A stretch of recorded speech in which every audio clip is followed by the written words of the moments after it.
All right. Hello and welcome, everybody. We're here for another episode of an Angry Black Woman podcast. So, like, subscribe, and follow right now because it's going to be a good show. We always tell you it's going to be a good show. And it So, always is. it always is. That's right. So, like, subscribe, and follow. We're on several podcasts and social media platforms. Hashtag the Fade the World Tour. Hey, Red Dragon. How you doing? I'm good. How are you today? I'm trying to keep the glare out of my glasses.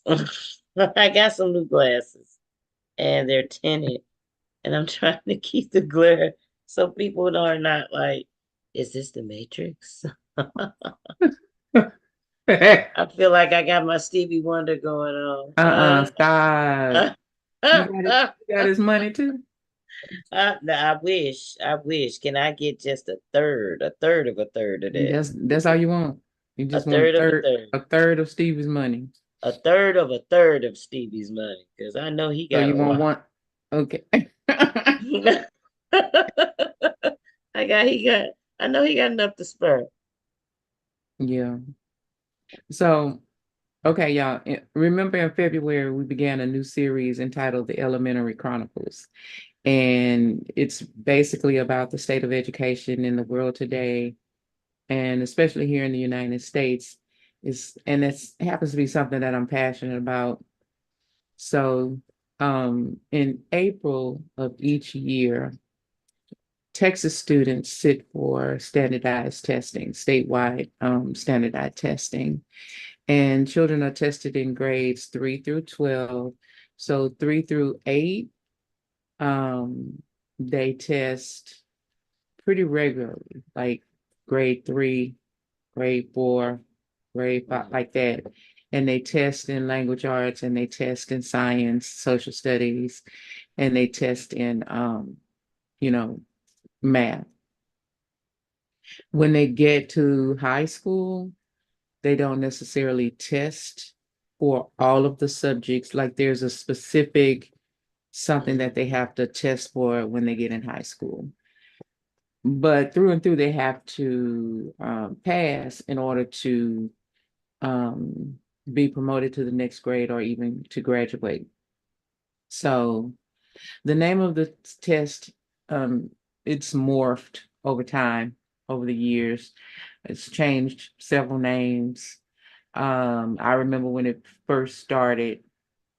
Okay, so when I was a young girl here in Texas, we just did as far as standardized testing went, we did the Iowa test of basic skills, which is Mm. pretty much nationwide. Mm-hmm. Um, and but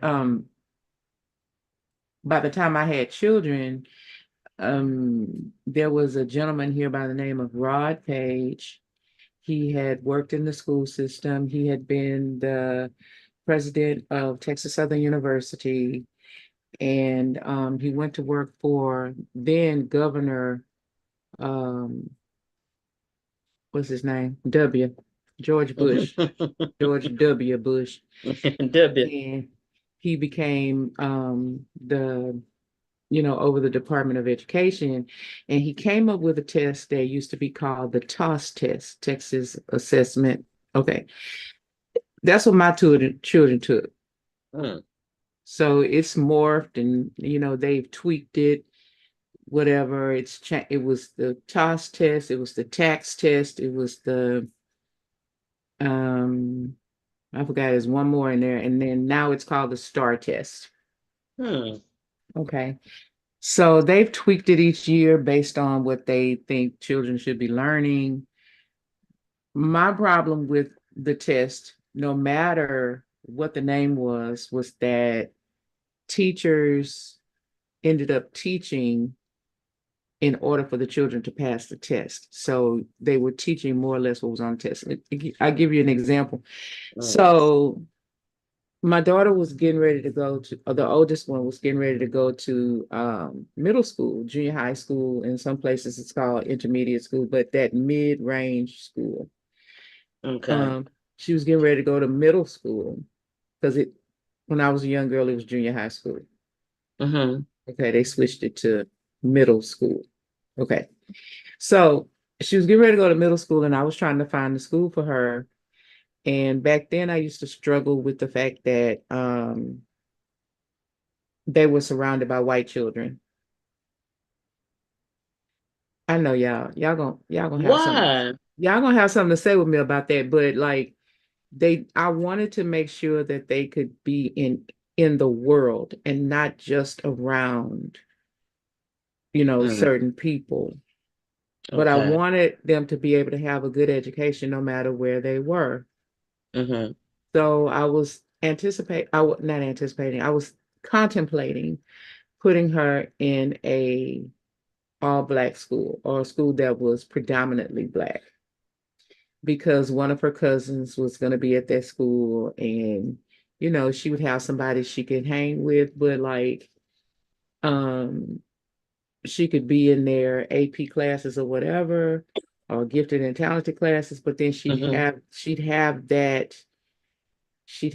that we have when we go to all black schools. Okay.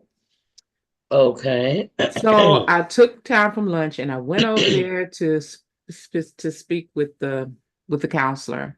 Y'all, if I Okay. tell y'all, I spent 2 hours waiting on the counselor. Good thing I had that kind of job where I could do that kind of thing, right?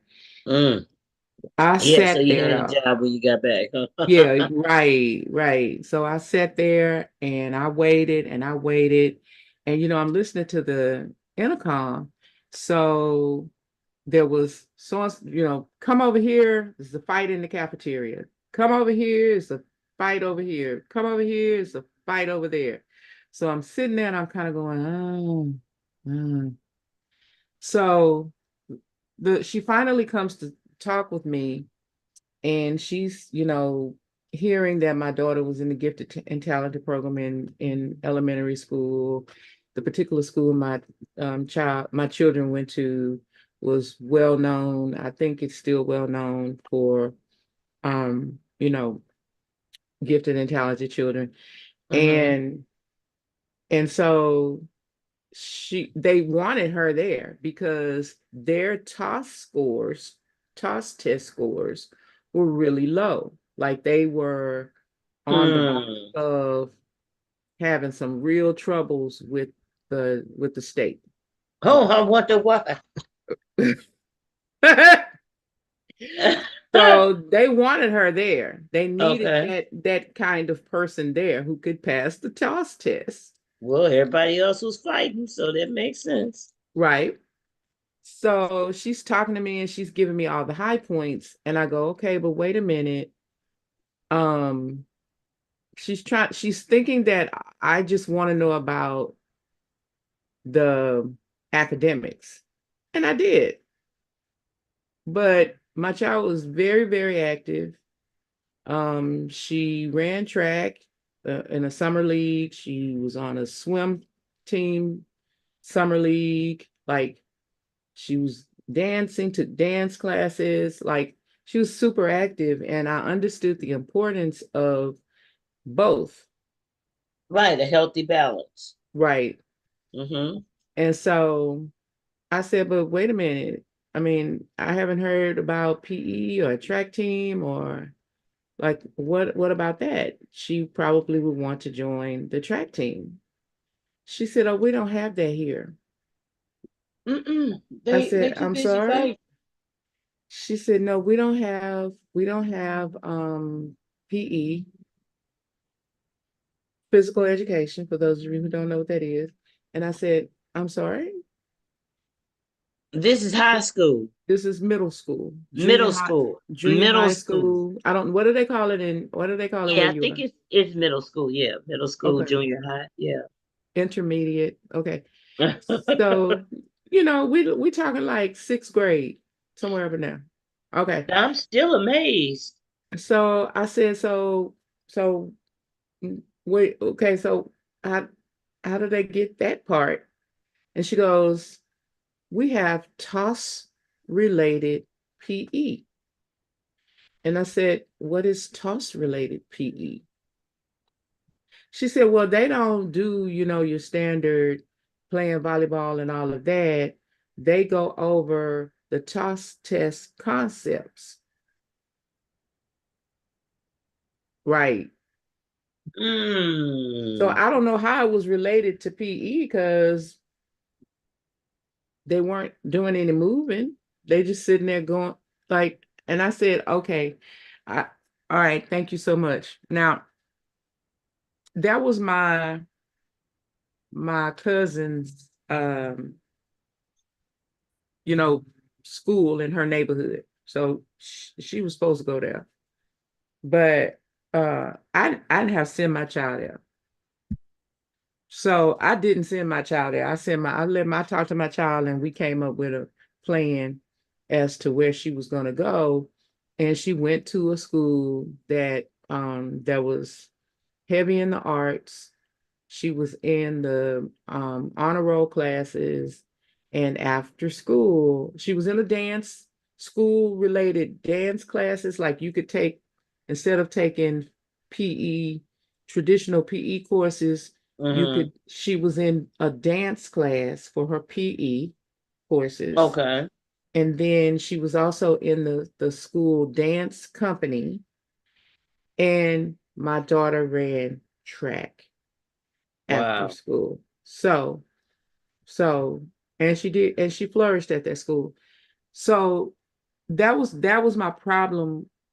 I saw it very early on was that the teachers were being pushed to have the teachers pass this test rather than teach um, in a more traditional way. I'm not saying Hmm. that we can't change the way we teach and modernize and all of that. But if you're only teaching exactly how to pass the test and you're not teaching anything else, then our children are dumb.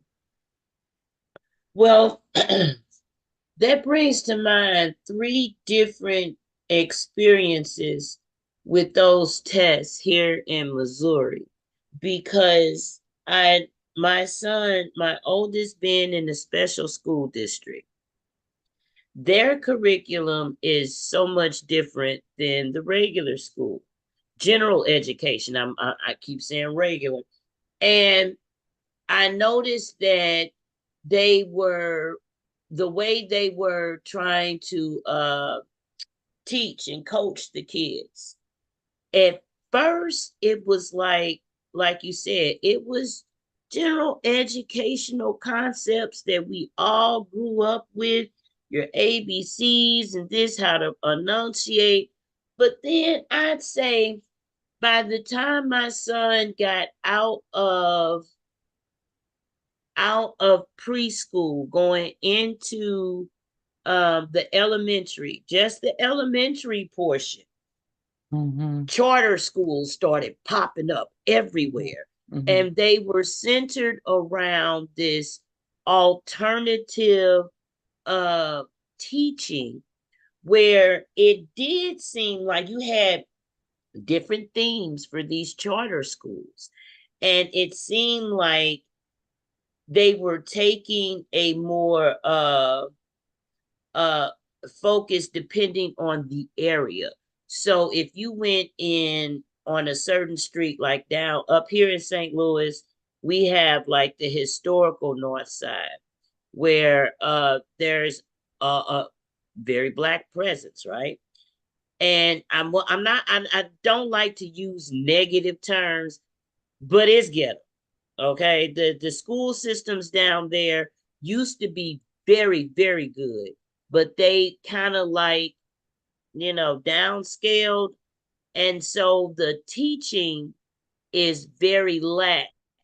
So that's when the charter schools in those areas were more centered around maybe like a trade, um, or something like certain ones in certain areas were science, math, gateway technology. You had and then you had the more industrialized schools where you had them coming in for different trades. And then the schools for the children that were gifted. Oh my God. Their curriculum was that of where you would go, and it wasn't all the way up there where you would go in a county school, but the resources as far as what they taught, the diversity of the curriculum was so much up to par. It's like they took all their money, all the resources that they already said they were depleted, and pushed it in there. And most of the teachers had their children in those schools. So my son, I'm in my neighborhood going to a regular elementary school where they are centered on academics as a whole. Well, by him being in special education, not only were they like doing a serious curve, but it was more so like get your kids on medication.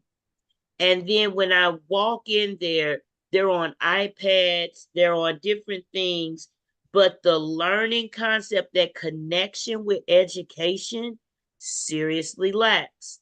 So by the time we get to my youngest son, by this experience, I'm like, you know what? Let me relocate. I had to physically relocate to give him access to resources where he could actually get consistent therapy according to his plan. And the vast difference in curriculum, testing, resources, and how they taught was so different. They had to completely revamp his IEP plan so that it was something that he could actually be successful with. And since I did place him in it's a AAA rated school district in the suburbs, not only did he flourish verbally, but academically, my son has been on honor roll, dean's list. He has been very engaged in extracurricular activities. And now he's in a freshman, and those resources, he's very active in extracurricular activities. And these testings, now they call it MAP, it's so different because now it is coached. It's like we're going to take this whole week and focus on this. And they're telling Mm-hmm. us make Mm-hmm. sure they get some rest, make sure they eat, and we're Mm-hmm. going to get, hey, let's come in here and test. But in the other school systems, it's more so, hey y'all, we gonna give y'all this, and we're it's like they really aren't teaching. They're trying to get stay funded. Mm-hmm. And if you Mm-hmm. want some sort of diverse curriculum, the charter schools Mm-hmm. are offering what regular schools that we grew up going to were Mm-hmm. offering. Mm-hmm. So it kind of does, it looks like it's a money thing. If you can get a private donor, you can get a school to really give your child a challenging, diverse curriculum. But if you're Mm-hmm. relying on state funds, then your child is going to be institutionally taught. Mm-hmm. And that's I, how it is up here. Up here. so it's similar here too. Let Wow. me tell y'all what STAR is. STAR is the State of Texas Assessments of Academic Readiness. And Mm, it's meant to be lined up with, you'll hear a teacher talk about TEKS, which is the mm, Texas Essential Knowledge and Skills. Okay. wow. So they're tested based on how, uh, they know the basic things, the essential knowledge and skills that they need for each grade and course and subject. Okay. Mm, Now, this is coming directly from the STAR website. So if you want to know more about it, later on I'll have the link down in the chat. But so according to the STAR organization, every STAR question is directly aligned to the TEKS currently in effect for the grade and subject or course being assessed. So if you're Mm. in, they don't take it in second grade. The first grade they take it in is third. So if you're Right. in third grade, then it's Mm-hmm. aligned for that. If you're in fourth grade, it's aligned. Okay.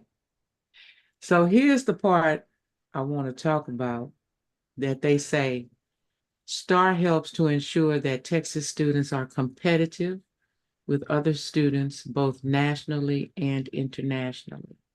Mm. Another important Wow. function of STAR is gauging how well schools are teaching teachers, how schools and teachers prepare their students academically. That's what we're talking about, y'all. The teachers are having to focus on that. They're having to focus on their jobs, having a job because someone is looking at them to see how well they prepare the students academically. And I don't have any problem with having some systems and checks in place on our teachers. Right. I don't have a problem with that. But when you have them to the point where you have their hands tied and all Mm. they can do is teach what is on that test, they listen, I'm around teachers a lot because I don't know if you all know, but in the last few years, I've been thrust into a lot of school situations, school settings, and I was at a event recently for a person who happens to be a teacher. And so she had all her teacher friends at this event. And I was sitting there learning so much about STAR and some of the other things that our unfabulous Greg Abbott is doing here in Mm. Texas. But Mm. but the next thing they say in on their website is, in addition, STAR fulfills the requirements of the federal Every Student Succeeds Act, which requires that all students be assessed in specific grades and subjects throughout their academic careers. Now, Mm. you all probably know this as No Child Left Behind because it was George W. Bush, when he became Mm-hmm. president, and he took Broad Page with him to be the director of education. Yeah. Okay.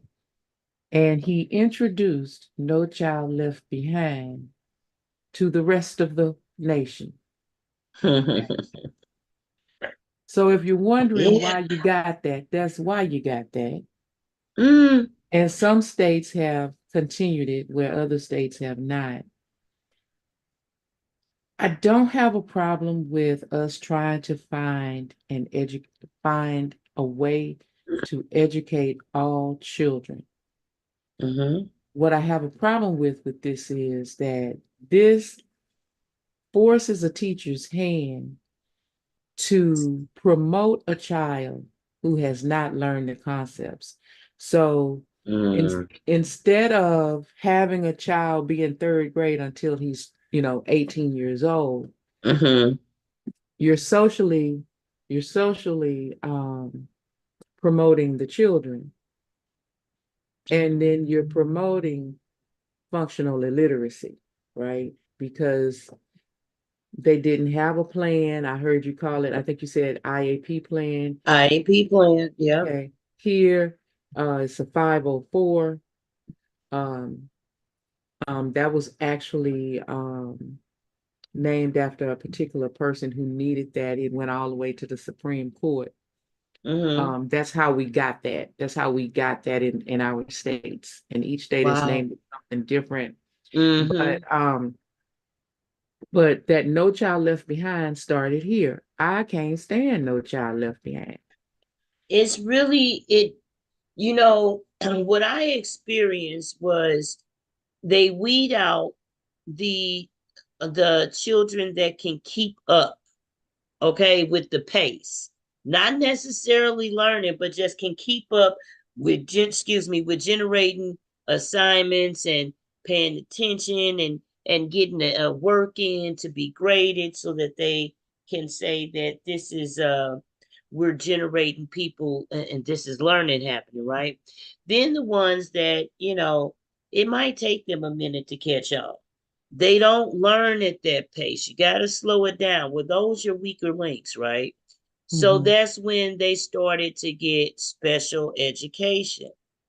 And then when they got these children in, and these children had all of these behavioral issues, and it was affecting the time that these teachers had in these very overcrowded Mm-hmm. classrooms Mm-hmm. to develop an effective way to teach the children that could learn at this pace, and then the ones that maybe had a little, and then the ones in between. So instead, they said, hey, let's put them all that can't keep up in this special education environment where we're going to slow everything down to a snail's pace. And then we're going to say, these are for our developmentally delayed and children that have behavioral issue, behavioral meaning they can't sit in class and be taught, and the child and the teacher be productive. So that's under that umbrella as well. And what I experienced in that was, it was a means so that the teachers would be able to fast track the curriculum that they have been, hey, this is what we doing this year. Y'all need to get these kids to perform at this level so we can get this. So we're gonna take the ones that can catch on, and we're gonna put all our resources behind it. And then the ones that's too slow, hey, we can get a check for them. We can get a check. So we gonna get a check, and the way we gonna do it is tell everybody that is too slow or got a behavior problem, can't sit still, put them on medication. That way they can sit still long enough for us to do something with them, and then we can get that government money. Well, now that everybody was getting a check for their ADHD, autistic, or developmentally delayed as far as education wise, then they said, that's too much money. Now we're going to phase out that program, and we're going to put them in a general setting. But then we're going to do some like serious curve testing. Then the pandemic hit, and it's like you already had this teeter-totter situation going on with trying to streamline this, that, and the other. Then the pandemic hit, and it's like, you know what, we're going to give everybody a free pass, because when they came back and did those testing the first few months after the children returned to the classrooms, what the feedback I got from an educator up here, and she was working with the special education, uh, just that portion. She said, it's really a shame, but don't feel bad. We've had to do a serious revamping of how we're grading children and how we're testing them, because the pandemic, with everyone being out of the classroom and on tablets doing virtual learning, it was that disconnect with the education, with the educator and the teacher, that relationship in the classroom seriously hindered. So they had a learning curve. And when they came back and did the map testing to test, they did it where, let's see where everybody is. And when they saw everybody was performing below average, they did everybody a pass for at least 2 years. Mm-hmm. And then when everything started getting back together, they revamped the map testing. And now it's like, hey, we're phasing out special ed. we're putting in power professionals, and now we're pushing the issue of getting these children on an accelerated thing. Get them in here, get them tested, but test them in this, test them in that, and then we're going to move forward. But they're going to get kind of leniency on reading, comprehension, because after the pandemic, those were the areas that suffered the most. So it kind of makes me think that when you're saying teachers are being conditioned, or in how they can educate, it's really affecting how the children are being taught. You can't be creative. You can't. You already got a balancing act, and now you got your hands tied because now you can't educate. You can institutionalize them. You can tell them this what we want you to know. This the answer right here. Just put that down. So you're right. Teachers complain about that here too. Anyone who was entering school during COVID,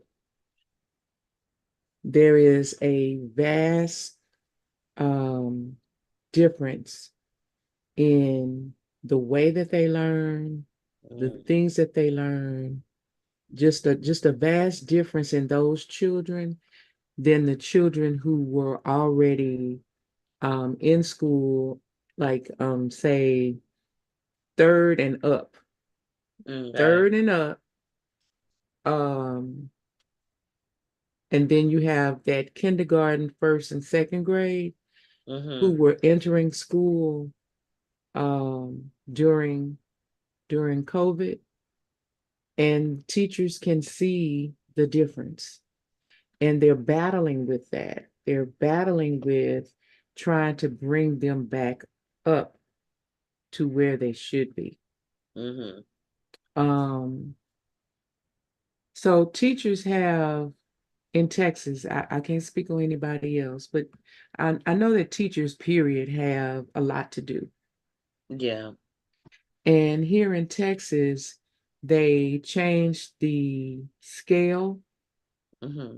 for special ed. Mm-hmm. So you might have a child, the teachers who they've been doing this, some of them 20, 14, 15, 30 years. So Yeah. they know a special ed child when they see one, Mm-hmm. okay? But this child has tested with this new testing system to where they have to keep that child in their classroom. Mm, So now they might have one child in the class who's being disruptive, who can't get the lesson, all of the things that come along with special ed, okay? They mm-hmm. got maybe one, maybe two children in their class that are on that level. And they suffer because they spend so much time away from the other children trying to bring those two or three up to specs, Mm. okay? And then they're still held accountable Oh yeah. for the testing. Now we got that going on in Texas, but our governor, our wonderful governor, not. Okay. He is on ever since, I want to say it must have been 2022, Mm, or no, 21, 2021, when a principal named Whitfield was accused of trying to make his school teach critical race theory, and they fired him. The board in Dallas, in the Dallas area school district that he worked in, they fired him. Long story, but it was really more about he was married to a white woman. And they had their anniversary photos on Facebook where they were, giving each other a kiss, a married couple giving each other a kiss on the beach. but they made it about critical race theory. And so our wonderful governor is now on that tangent as well. So he has introduced a new program. I heard these teachers talking about it the other day. He has introduced a new program where it's and he pays whoever teaches in this program almost six figures. Okay. Wow. Okay. Uh, but basically it's his answer to critical race theory. Mm-hmm. And so they basically it's a critical thinking class. It's a critical thinking program. And Okay. so now they're learning using critical thinking. So here's my issue with that. The way I was taught, you know, my reading, my writing, my arithmetic, Mm-hmm. okay. The way I was taught to be a critical thinker. I didn't need a special program in school to try to skirt around the fact that there is a difference in or disparity in Black children's education, okay, Mm-hmm. versus a white child's education, okay. So he's got this program where he's he's trying to make sure children don't learn critical race theory, and he's calling it a critical thinking education, okay. Mm. Okay. Critical thinking education. Okay. Right. So our teachers have a lot to contend with, is basically what I'm trying to say to you. Mm-hmm. They have to try to make a child pass the STAR test so their school can get an exemplary rating, which means more funding at the school. Okay. It means Mm-hmm. raises, it means more funding. I've actually had and on another show that I was affiliated with, we discussed the fact that here in Texas, the Texas Education Committee, Mm-hmm. TEC, they they had several independent committees from different groups trying to come up with a solution for the different things that they needed to add to the TEKS. One of these groups, it was reported in several of our newspapers here. One of these groups came back with the suggestion that slavery be called involuntary relocation. They didn't take it. They didn't take that suggestion. But so you have teachers who have to contend with, I make that point. You saying, what does that have to do with standardized testing? A Nothing. lot. I think it has a lot to do with it. You're taking life concepts because isn't standardized testing about the testing their ability to be able to contribute to society, to be able to function and whatever this material is, they're supposed to be able to use it in society. And I think that that has a lot to do with, you know, when you're in situations at the job, you have to use critical thinking skills. You have to remember that you're in diverse areas. You have cultures, you have difference of communication, language barriers. But our And children don't have critical thinking skills because all they know how to do is pass the test. Now, if we're talking about knowing how to pass a test, okay. that is important. That is important. I wish somebody had if if they had taken a little bit of time to teach you the skills on how to pass a test, I probably would have made even better grades. Mm-hmm. Okay. So I think that that is important as well. but our teachers' hands are tied. And they have so many different reports on all of this stuff that they have to do, which also takes time away from them actually teaching.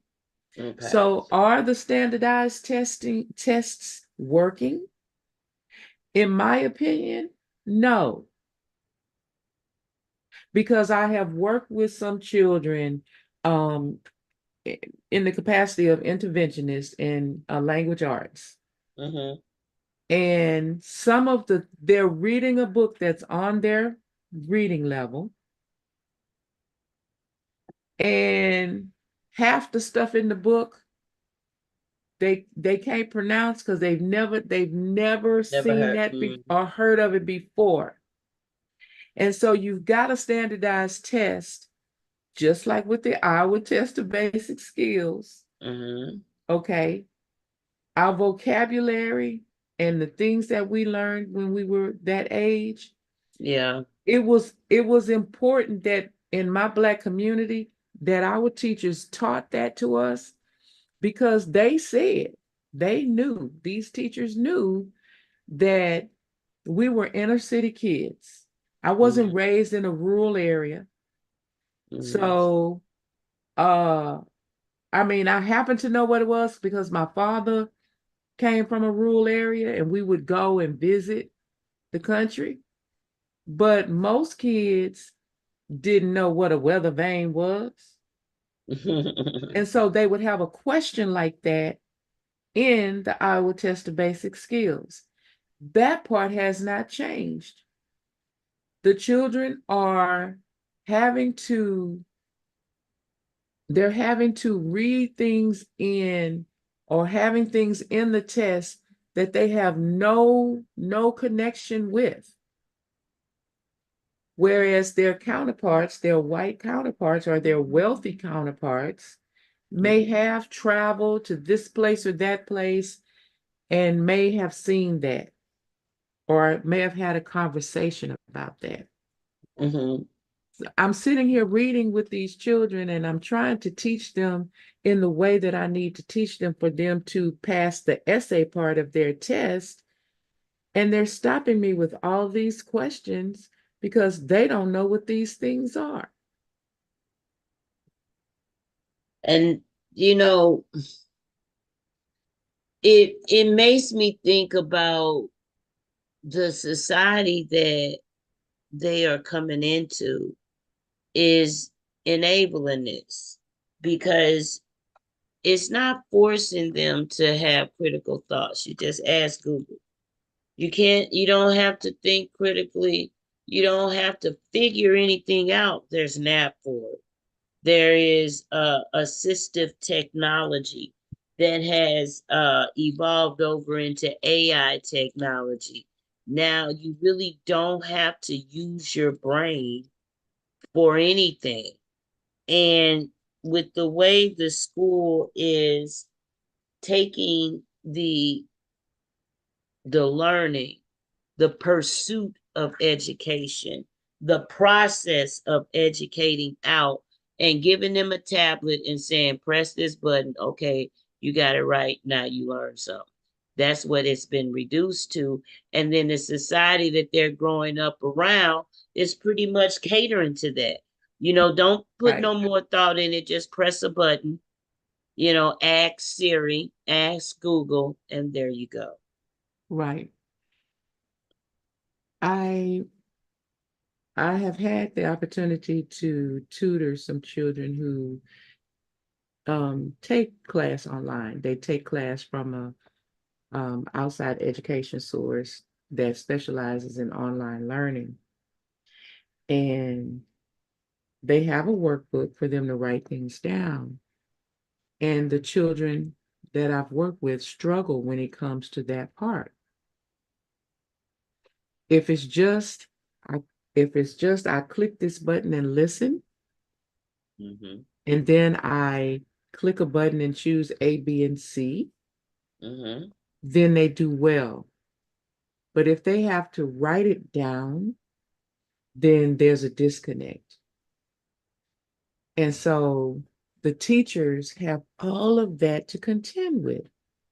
They have all of that to contend with, and they get paid nothing. Y'all like, subscribe, follow, by the way. I, listen, I'm okay with AI. I'm okay with point and click, but I think that we have to also bring in the way we were taught critical Mm. thinking. And I've met some amazing teachers who who have figured it out. I had one teacher, and she happened to be a white teacher, and she said, I asked her about the whole slavery thing, not being able to talk about slavery. She teaches second grade. Oh And wow. Okay. she said, I'm not doing that. And I said, what? She said, you can't fix a word like slavery and try to fix it into something else. It is what happened in this country. I'm going to teach it. I said, so you're not afraid of your job? She said, well, they may have to fire me, but I'd rather go down having taught it properly than to not teach it at all and sugarcoat it. And when you look at it, it's history. I mean, if you can sit up there and talk about Rome, you can talk about the Holocaust, you can talk about so many other atrocities. But when you get to slavery, ugh, no, let's just erase it. It's just so ugly. What? It's history. So that whole thing is about not having children today feel bad about themselves in identifying with white people who did this horrible, horrific thing to Black people. Well, you got a lot of people that's encouraging their children to follow in their footsteps too. And Yeah, that's in a negative way. right. I just, I mean, again, I'm not an educator. I kind of am in that system as a help for my Hmm. community. That's how I look at what I do when I'm tutoring children, is to give of my time and to help my community. And so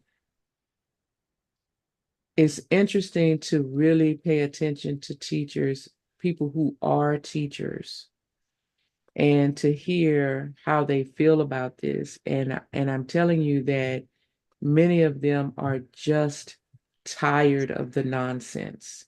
Mm. They would just rather go in and teach their class. They just want to teach.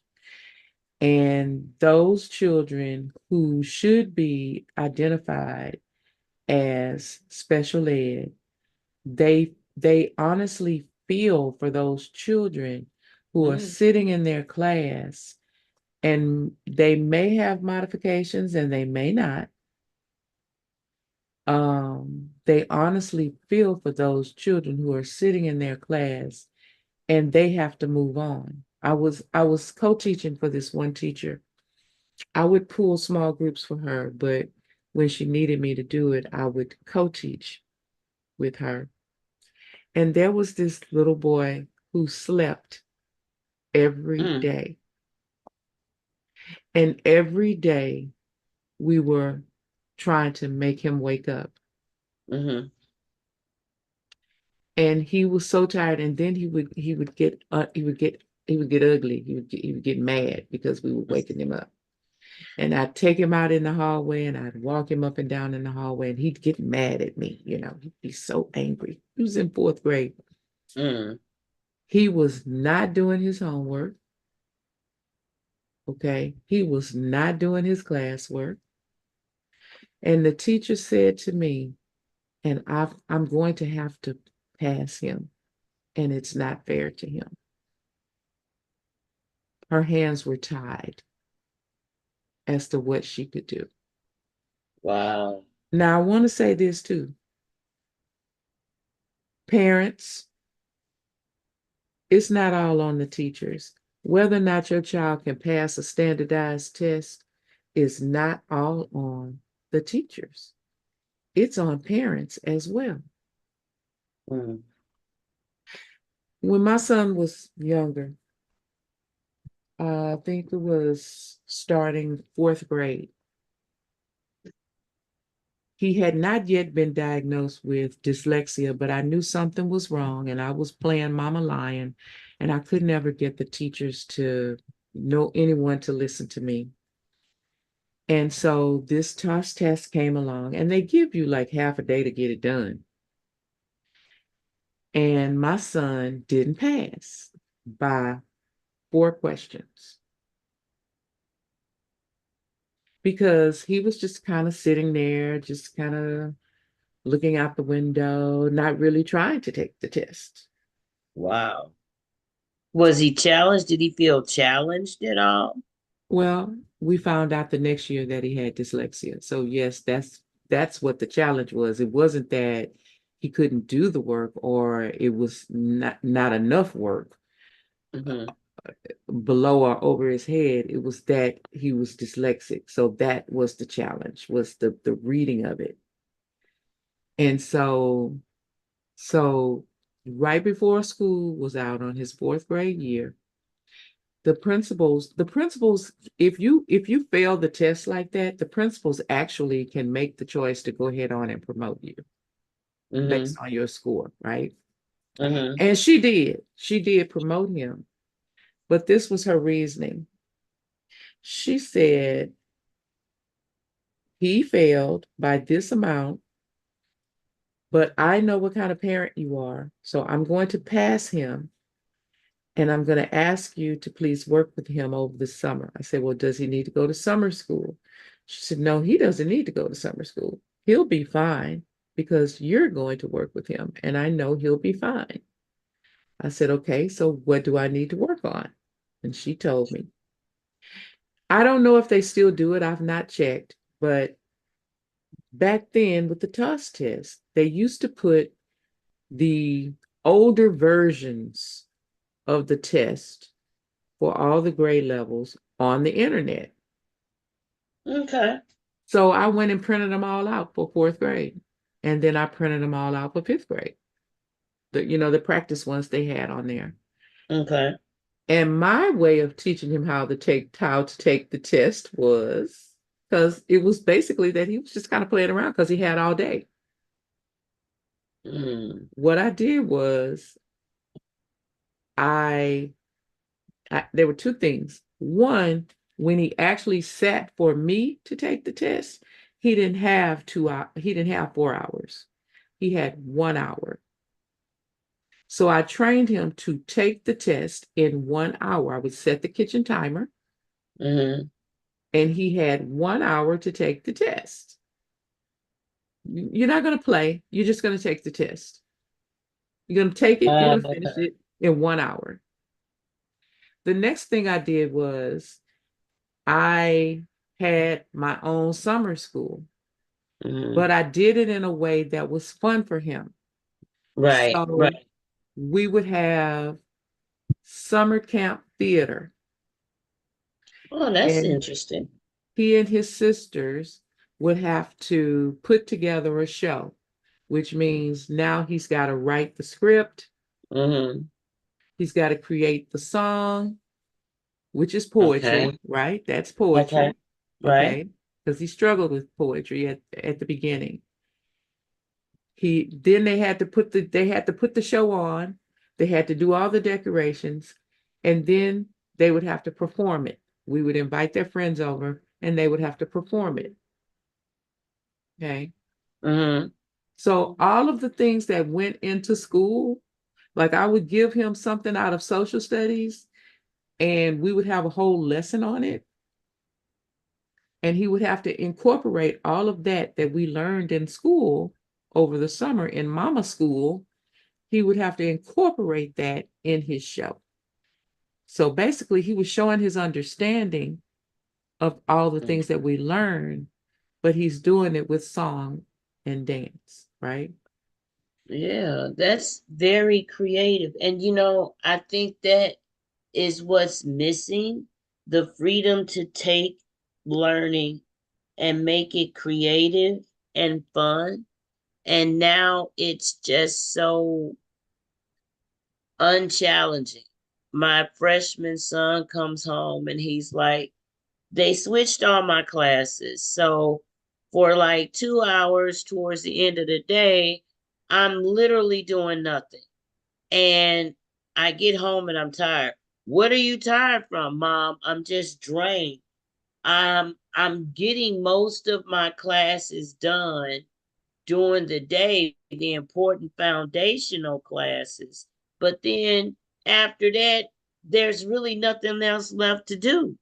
And that bothered me because I've always been an advocate of send your children to school all year round, summer school, regular school, because, you know, if they are able to retain what they're learning and it is repetitive and consistent, then whatever the school district itself is lacking as far as resources, then at least they have consistently retained information that they were presented.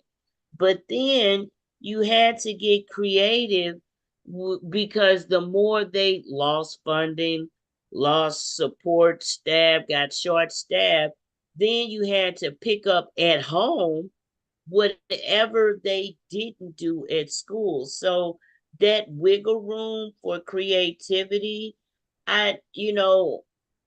it makes me have a new appreciation for homeschooling That's what I was gonna because say. you're not so confined with the institutionalized way of getting a child to learn, and then you can cater to them by giving them that direct attention in an environment where they're already comfortable, they're already expressive, and they're safe. And I think if you, those elements of feeling safe, feeling comfortable, being in a familiar environment, and then being creative with approach and learning, that is what gives a child a well rounded education. We're not educating, we're telling them the answers to the test. So I want to impart some information on you because I used to like, subscribe, follow. I used to work for the University of Houston, and um professors there would say to me, and even people that I know who work on that level now still say that they prefer the homeschool child. Mm. They prefer the homeschool child. Now, I want to tell you some information. If you live here in Texas, parents, what you don't know is that if you don't want your child to take the STAR test, you need to make your voice heard. Your child does not have to take the STAR test. Wow, those tests are mandatory up here. We don't have a say so. Well, they tell you it's mandatory. They tell you it's mandatory here too. But again, you talk directly to a teacher and you Hmm. find out that that's not the case. So Wow, you don't want your child to take it, you don't have to take it. A homeschooler doesn't take that test that's true. because they're not affiliated with any school unless they happen to be taking their extracurriculars at that school. Right, right, But right. typically, homeschoolers have a network, a barter system or of such, where if if I know how to play the piano or give voice lessons, then all the children in my network of homeschoolers can come to me and we have choir. And if Okay. you know how to teach swimming, then all of the children in my network of homeschoolers, the people I know, the people I hang out with, then we all go to your house for swim class. Mm. Okay. That's the way someone that was very close to me who homeschooled her children when my children were little. The only reason why my child didn't go to her was because she lived so very far away from me, like way across town from me. Okay. Wow. Okay. Yeah. Um, but those children are super smart, but I need people in Texas to be aware, and I got this from a teacher, okay? Because I would not have allowed my children to take the TOS test had I known that I didn't have to. So if you're here in Texas and you're listening to me, I got this from a fourth grade teacher. If you don't want your child to take the TOS, I mean the STAR test, you don't have to. Just fill out whatever necessary paperwork or whatever it is you got to do at the school. Hold your stance. Hold Hmm. your stance. Yeah, you got to be an advocate. Okay. And be that advocate for your kids. So, parents, you play a very important role in the lives of your children with regards to their education, especially with standardized testing. Especially with standardized testing. I just can't say it enough. I can't say it enough. I don't I wish that here in Texas, they just would have stuck with the Iowa test of basic skills and let it be. Yeah, Because the it's STAR gotten quite test, complicated. and I have spoken to people across the country Mm-hmm. who had were giving their children were taking this test during that time when W was in office, Mm-hmm. and they hated it. It really does not help your child for them to only learn how to take the test.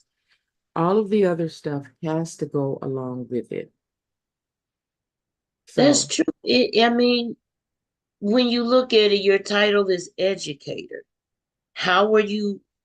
How are you educating them if you're just telling them this is what you do and that's it? right. So they have there is a formula for how they take the test, right? Mm-hmm. There's a part of it is process of elimination. So they teach them to look at the question and first you take away the one that makes absolutely no sense, Right. right? Okay. Mm-hmm. And there's a little X that you put next to it. And then you go to the next one and you go to the next one until you get to the one that makes the most sense. Oh, I followed wonderful teacher. This teacher was an amazing teacher, but she had me assisting her as she went around to teach them how to do persuasive essays in third and fourth grade. In third or fourth grade, that's interesting. Mhm. She had to teach them because it was going to be on the STAR test. And so she had to teach them, the specialists in the school, all of the teachers, if they were language arts teachers, reported to her. But Mm-hmm. she took it and went to each classroom and taught the children herself. And she had Wow. it broken down a certain type of way as to how to write out this essay. And she spent a week in each grade level doing that. Mm. So, Interesting. right. I just think that parents, you have a big role to play in helping the teachers with coming up with the rest. Right. Right. That's what I used to do. I used to pay attention to the homework and then I would come up with the rest. I'll tell you this before we go. My son was, I think, a junior, and he had a friend he met in junior high school. He was in seventh grade, she was in sixth grade. and they are still friends today. Mm. And she was always at my house. And so one night we were watching, um, I don't know if you know this movie.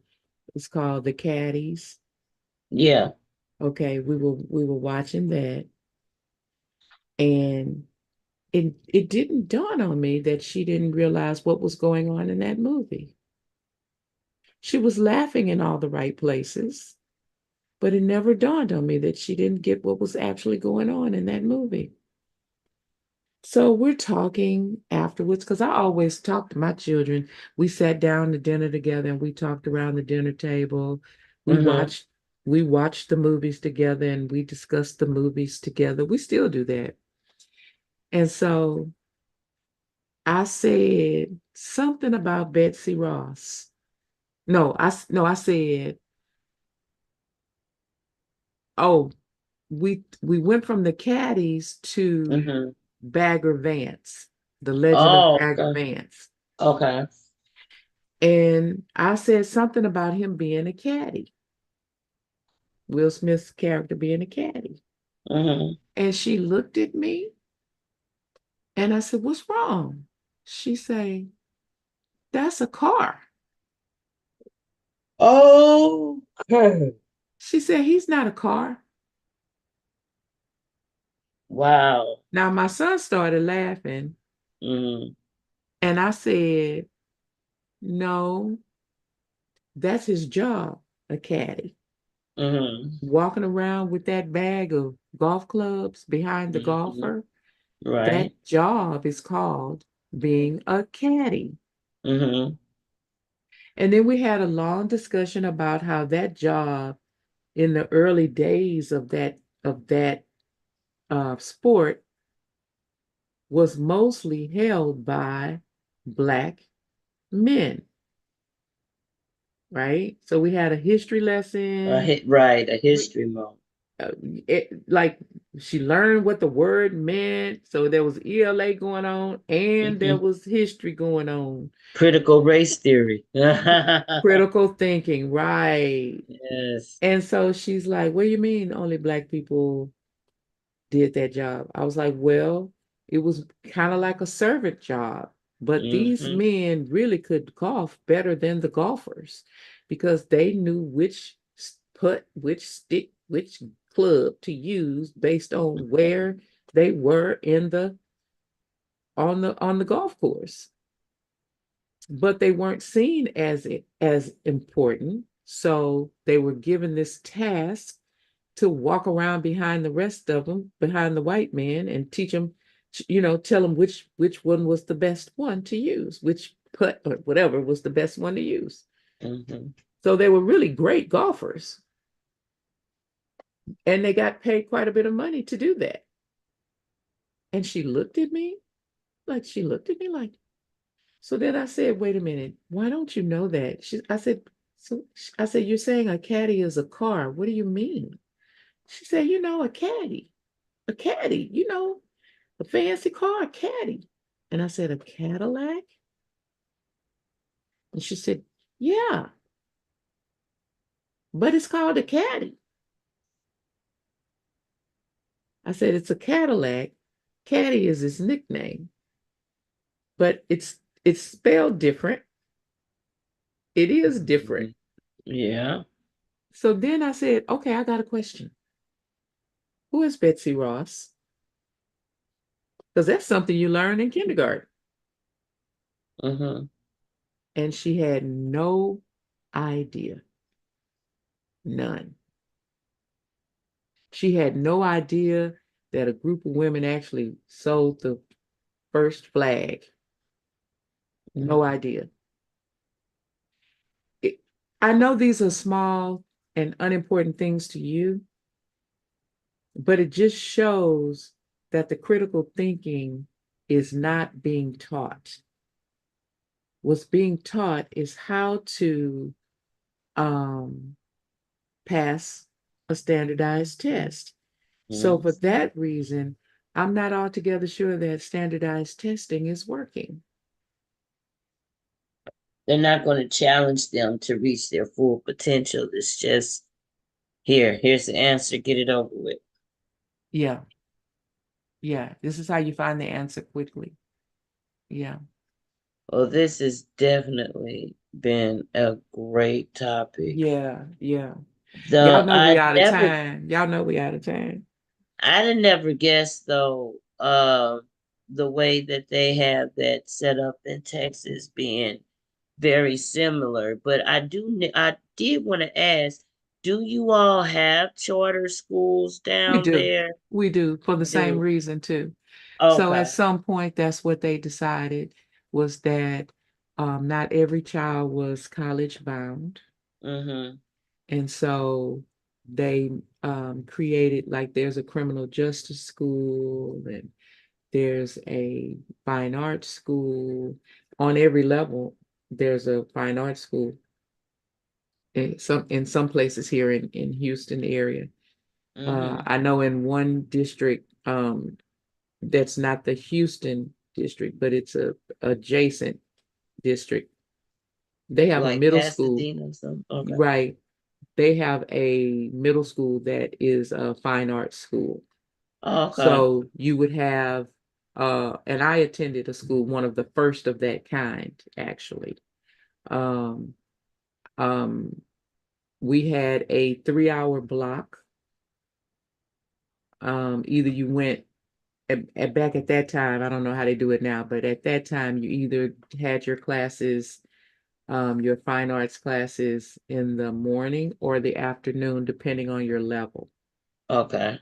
So uh, in my day, advanced classes were advanced and intermediate classes were in the morning block, and Okay. beginner classes were in the afternoon block.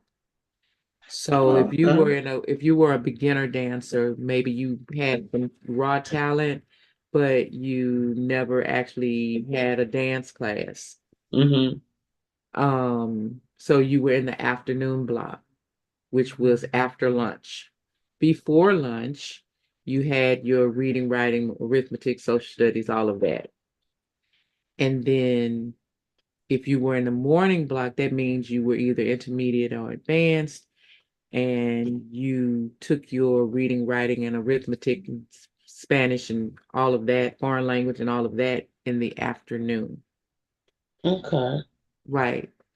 Um, so so yes, they do have them. They even have one that does beauty school, Okay. like cosmetology. Yeah, they got those Hmm. called tech schools up here. Right. Mm-hmm. So yeah, they do have those schools, and that was the reason for them. But then now they also have charter schools. Um, the school may be science. Yeah. Okay. So everybody, I apologize. You didn't heard the dog and you didn't heard all kinds of noises in my background. So I apologize tonight. Um, but anyway, yeah, so yes, that we do have charter schools. Um, okay, we've run out of time. And of course, y'all know we could talk about this forever. So Right.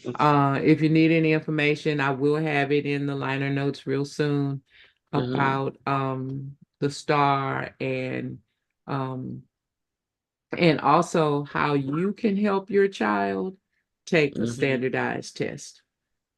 Okay. How you can help your child maneuver standardized testing. What you doing? Tell them what you're doing. Well, if you can catch me on IG, you can see me loading some new content, some new poetry, dropping inspirational messages as Infused Black Butterfly and Red Dragon the Poet. If you are on Facebook, you can catch me as Infused Black Butterfly or Trap Tree. I have a business. I am a holistic practitioner, and you can find my business, Holistic Trap Wellness, on IG. I also and just wanted to just like this is our 11th episode. So Yeah. you can catch Mhm. me here with the Angry Black Woman podcast show every second and third Monday. So I'm getting out there, y'all. It's I do want to say though, it's something to create content for people to educate. Mhm. Uh and that stereotype of the angry black woman. I hope Mhm. we get more listeners that are drawn to the fact that we're not angry. Right. We're Right. passionate people, and we have a very historically unfair stereotype or stigma that is tied to our mannerisms. Right. That's very unfair. I mean, if I So were going like to and be angry subscribe about and follow something, to know more. if I were going to be angry about something, it would be the fact that our children are not getting an education that they deserve. Yes. Okay, And our so men are being demasculated and reduced to thuggery in order to feel validated and to be a provider. Like right, so we're allowing that. so I am going to tell you this, and we're going to go.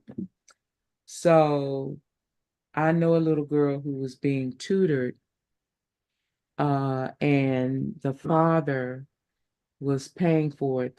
The parents did live together, but the father was paying for it. Well, he did and he didn't live together. Okay. It's a long story. But the father was paying for her tutoring service. Mm. The father and the mother got into it. The child told me, Daddy got to get all his stuff and get out. Okay. I Oh, I did her like this. I said, TMI. the daddy and the mother were contemplating not being together anymore. And the daddy was saying that if he wasn't with the mother anymore, he wasn't going to pay for this tutoring service for his child anymore. Wow. Mhm. Black man, black man. Sad. Sad. Okay. Okay. So, and I'm not saying that other races of men don't do that. That's not what I'm saying. Mm-hmm. What I'm pointing out is that it was a black man because I think it's sad too for a brother to treat his child that way. I don't care what everybody else doing. I care about what type of representation we're giving our the others about how we parent our children. Right. Okay. And And how we so value education. and how we value education. Because your child has dyslexia, is in the second grade and reads on a kindergarten level, Mm-hmm. but you don't want to pay for tutoring because you're angry with mom. Now And who's the child? and now who's the child? And mom is devastated. Mom Yeah, is and devastated. justifiably so. That's Okay. very expensive for one person to do. Right. But here she is struggling to give her child every advantage she can so that she can pass those standardized tests next year, right? Mm-hmm. And here you are as a black man because you feel emasculated, because you feel all of the issues that you feel, okay? Right. And you take it out on that child. So it is really a village, everybody. It is. You can't just put dump it on the teacher. You have the mama, the daddy, whether you're together or you're not together, you have to you have to put that aside Hmm. to make sure your child is successful. Right. So everybody, y'all get out and connect with Red Dragon the Poet, support her businesses. Thank you for listening to an Angry Black Woman podcast. We're looking forward to our next episode. So tune in next month. Don't forget to like, subscribe, and follow. Follow us here. Visit our webpage, and you can find us on all podcasts and social media platforms. There you go. Um, until next time, remember, we're not angry. Hashtag masterpiece, not angry. There you have it. We'll see y'all soon on here on an Angry Black Woman podcast. We got a good show for y'all next month. All We right. always say the show good, but it is. It's gonna be it's gonna be